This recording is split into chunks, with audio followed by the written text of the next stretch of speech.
Douglas Cooling and Heating, serving the Birmingham area for 38 years. 988-3706. That's Douglas. This is the Weather Xtreme video for Saturday, June 11th. I'm meteorologist Brian Peters, and if you got a shower yesterday, you were pretty lucky. There were quite a few around, but coverage was not huge, but a lot of people did get some rain.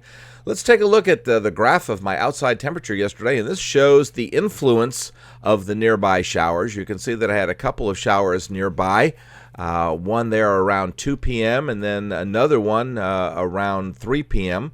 And you can see the influence where it influenced the temperatures and certainly brought the temperature down nicely. Unfortunately, no rain in the rain gauge. Here's Trussville Skycam this morning, and there's the sun rising in the east, a beautiful sunrise picture with a few leftover clouds. No clouds visible this morning at Huntsville, as most of the skies across North Alabama are clear, and it looks like it's fairly clear, although I see a few clouds over there to the left of the picture at Dauphin Island, and I hope to be down there later this week, so I'll be posting something on that, I hope. On our surface map this morning, we're dealing with a little bit of a low pressure area in the Bahamas. Otherwise, high pressure over the southeastern U.S., and that seems to be the story. In the upper atmosphere, as the GFS was forecasting last weekend, we have developed a bit of a weakness instead of this strong ridge that we've had, and that's allowed us to see more showers and thunderstorms.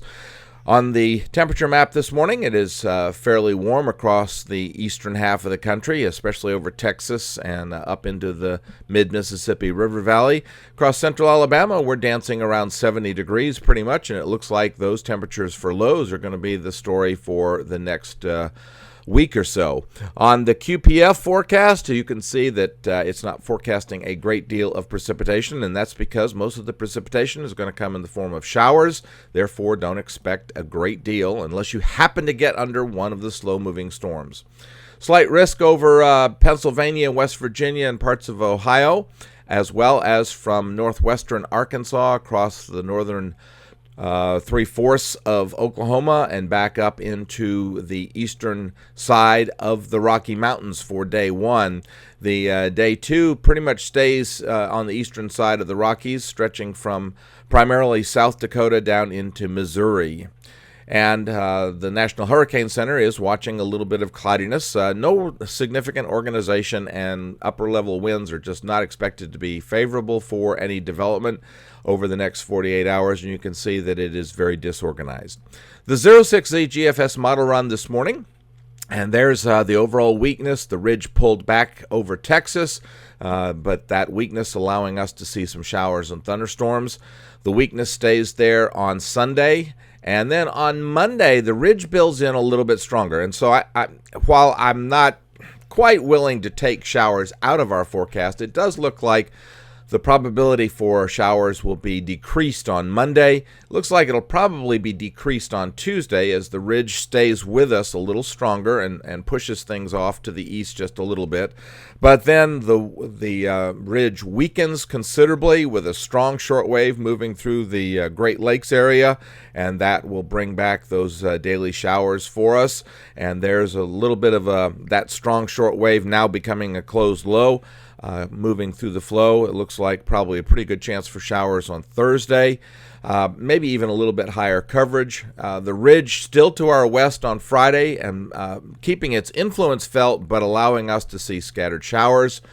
The ridge becomes a little bit stronger a week from today, making its influence felt, but with that northwesterly flow, we're going to have to be watching for MCSs or MCCs to form, mesoscale convective complexes to form up over the central Mississippi River Valley and move to the southeast in that northwesterly flow.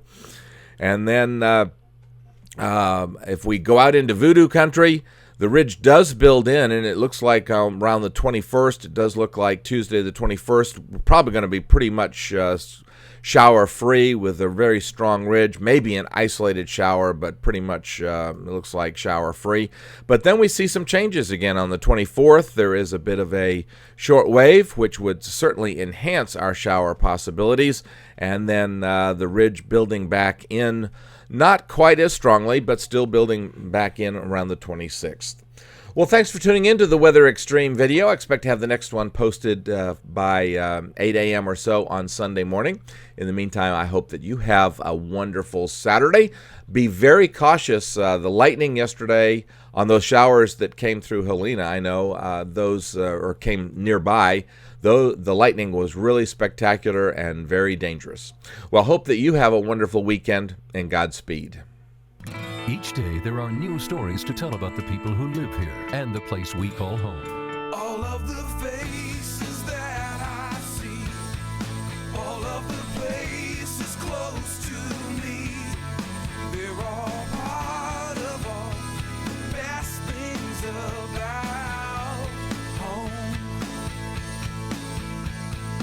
Sharing your stories on ABC 3340, Alabama's news leader.